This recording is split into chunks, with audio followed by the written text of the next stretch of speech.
What's up everybody, welcome back to the channel. And Manchester United are back in action again in the Premier League, and this time they are travelling down to Selhurst Park to face Crystal Palace.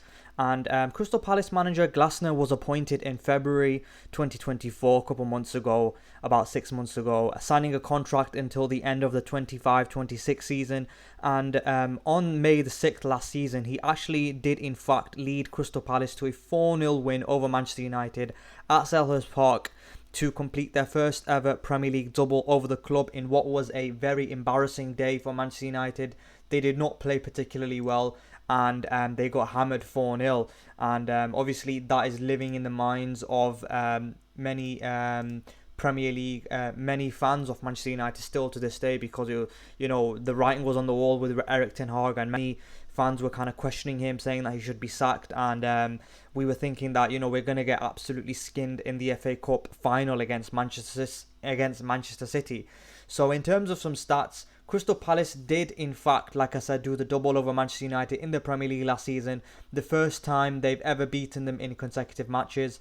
Manchester United have lost 2 of their last 3 away Premier League league games against Palace, having been unbeaten in their previous 13 such visits to face the Eagles at Selhurst Park, winning 9 and drawing 4. Having won none of the first 20 Premier League matches with Manchester United, drawing 4, losing 16. Crystal Palace have now won 5 of their last 10 against them in the division, with drawing the other 2 and losing the other 3. And Manchester United have won just 2 of their last 16 Premier League away games against London sides, drawing 4 and losing 10, with both of those victories coming against Fulham in the 2020 in November 2022 and in November 2023. The Red Devils have lost as many Premier League games in the capital since Sir Alex Ferguson's retirement, 24 in 64 visits, as they've had in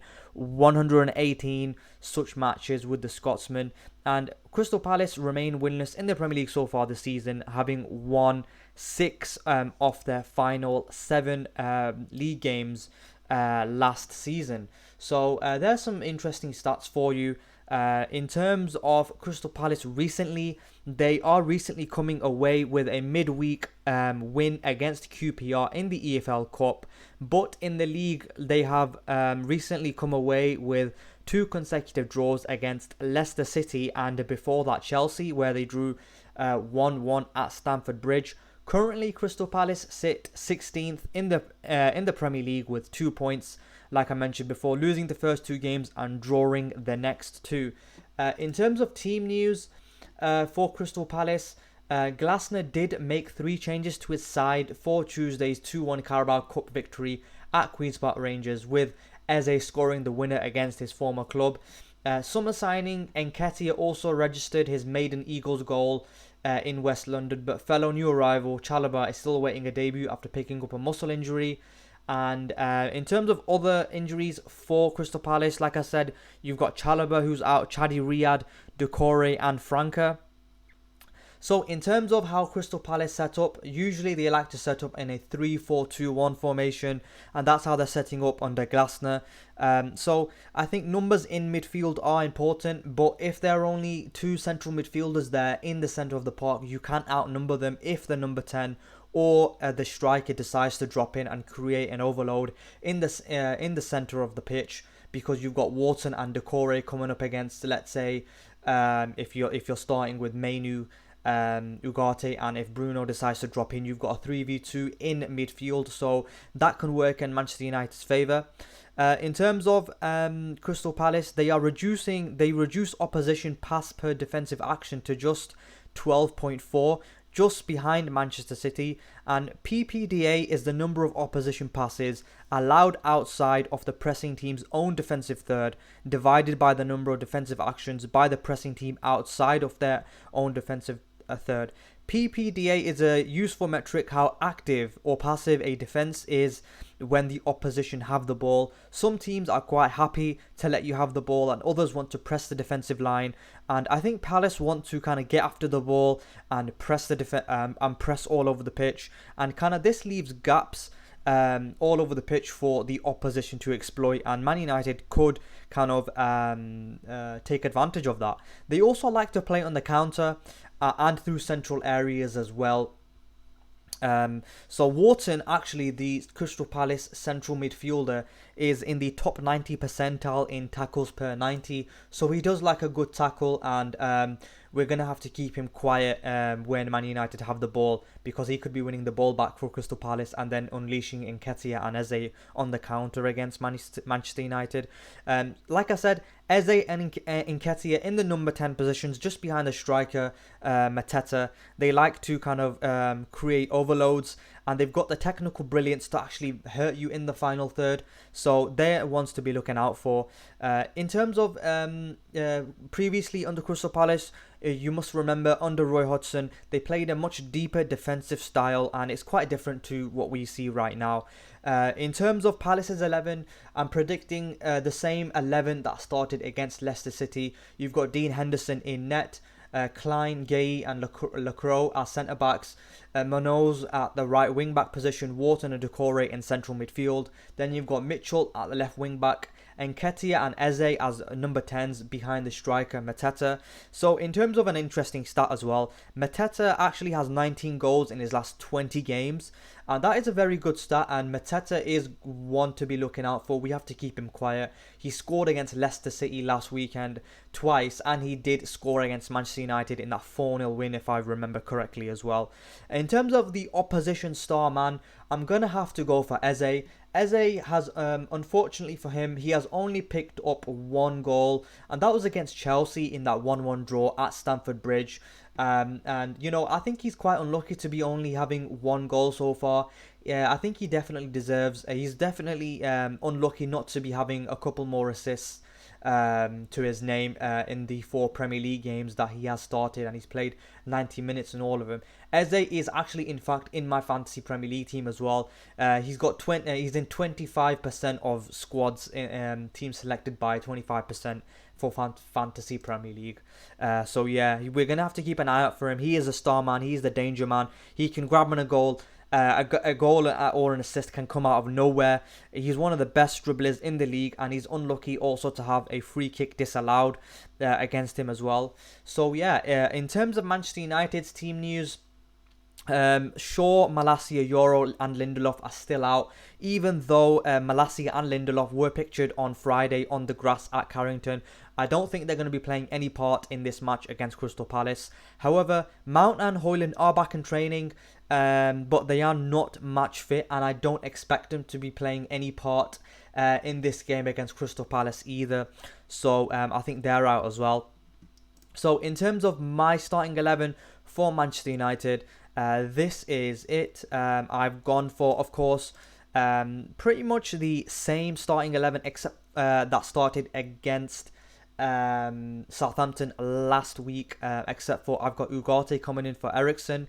So my starting 11 is Onana and net, of course, Mazraoui, De Ligt, Martinez and Dalot at left back, Mainu and Ugarte in the central midfield, then Ahmad on the right, Fernandes in the number 10 position, Marcus Rashford on the left and Xerxes up front. I think it's a toss-up on the right wing between Ahmad and Garnacho, and I wouldn't be surprised if Erik ten Hag does go with Garnacho on the right wing position. But since Garnacho did start against that League Cup win against Barnsley at Old Trafford, I don't think he'll be starting, but I wouldn't be surprised to see him start. You know, it's Erik ten Hag's kind of decision to see what he goes with regards to rewarding Garnacho with this good goal scoring form that he's on. He grabbed a goal against Southampton, and he was lively coming off the bench as well, and then also he grabbed 2 goals and 2 assists against Barnsley in the League Cup. So I wouldn't be surprised to see him start, you know, if he's awarded with that good form as well. So in terms of how do you beat Crystal Palace, well, you've got to be strong in midfield. Palace want to dominate the centre of the pitch, and you know, I'm looking at the likes of Wharton and Doucouré kind of trying to dominate the midfield there. So you've got to match the intensity. Ugarte will be key in pressing and winning, pressing the ball and winning the ball back, and his ball winning abilities as well. In terms of Xerxes as well, I think he will also play an important role if he drops deep to create overloads in midfield. And when the striker drops deep, the centre backs need to decide: am I gonna go with the striker or am I gonna stay in my defensive line? And too often in games this season so far, we've seen Xerxes pick up very good spots in that kind of number 10 position, in that kind of false 9 position, where he's able to link up play very well and kind of pass it on to the likes of Rashford and Ahmad and Fernandes, and kind of be very involved in good link up play. So I wouldn't be surprised if Xerxes kind of has another good performance there, because even though Palace are starting with that back three, they're going to have to decide: am I going to follow Xerxes into midfield if he decides to drop off, or am I going to kind of hold my position? I would expect Crystal Palace to kind of say to their centre backs, because they're starting with a back three, to follow Xerxes into midfield to stop that overload. But you know, it depends on how Palace set up and how they're going to kind of counteract Manchester United's attacking abilities. In terms of another way you can hurt Crystal Palace is if you hurt Palace out wide. The fullbacks, the wing backs, the Munoz and Mitchell, they like to push up the pitch and leave space in behind when they do so, and you can exploit that on the transition. If Rashford and Ahmad kind of stick out wide, the space is going to be out wide, because you're going to have Mitchell and Munoz kind of pushing up the centre of the pitch, and that's going to leave pushing up the wide areas. That's going to leave gaps in behind, and then you can create 2v1s against that kind of lone centre back who's in that back three, if the if the wing back is out of position. So I wouldn't be surprised if Mazraoui and Ahmad link up pretty well against Lacroix when Mitchell is out of position, and Manchester United can create some chances out of that. Get that 2v1 against that centre-back, because centre-backs don't want to be running towards their own goal. So I think that could be an area which Manchester United could exploit. In terms of defensively, be alert and aware. Palace have some very dangerous players in their number 10 positions, like I'm mentioning, Eze and Nketiah, but also you've got Ismail Sarr on the bench, who can come off the bench and kind of actually cause some havoc there as well. In terms of recently though, they are coming away with a 2-2 draw against Leicester. The first goal they conceded was Mateta giving the ball away to Ndidi, who plays in Vardy. And if Man United are able to win the ball back in the centre of the pitch through Ugarte, and Ugarte is able to release Fernandes, and Fernandes is able to release Rashford or Xerxes running in behind, then that could spell good news for Manchester United. In terms of the second goal they conceded, it was from a cross. James Justin, the right back for Leicester City, he beats Tyrick Mitchell, the left wing back for Palace, and Mavididi scores. And personally, I'm looking at the wing backs for Crystal Palace, Mitchell and Munoz, and I don't think they're pretty good defensively. I think they're okay going forward, but defensively I don't think they're pretty good, and they can be got at. So like I said, when they push up high, that will leave space for Rashford and Ahmad to run in behind, and that's going to be how you beat Crystal Palace. You know, get in behind, wait for Crystal Palace to come onto you, and then win the ball back when they're in your own defensive third, and then look to unleash Rashford and Ahmad on the counter-attack, down them wing positions when the Crystal Palace fullbacks are out of position. So I think it is going to be a very tough game for Manchester United. They're going to have to be very alert. They're going to have to kind of course, play well, but also look to nullify Palace attacking threat. Mateta, I wouldn't be surprised if he comes away with a goal. But in terms of my score prediction, I am going for a 2-0 Manchester United win.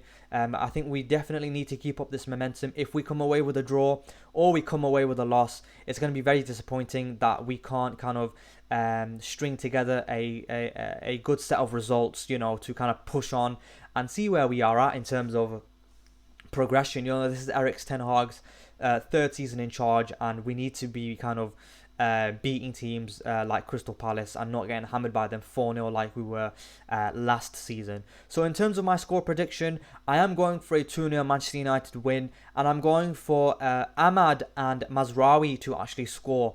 And the reason I'm wanting them to score or predicting them to score is because they are in my fantasy Premier League team.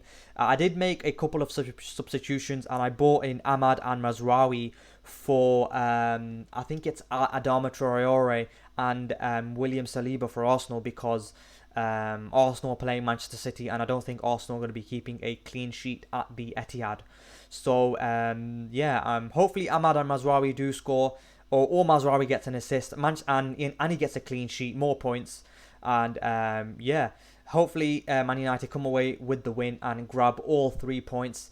Anyway, if you enjoyed this video, please leave a like, comment and subscribe, and I'll catch yous after the match.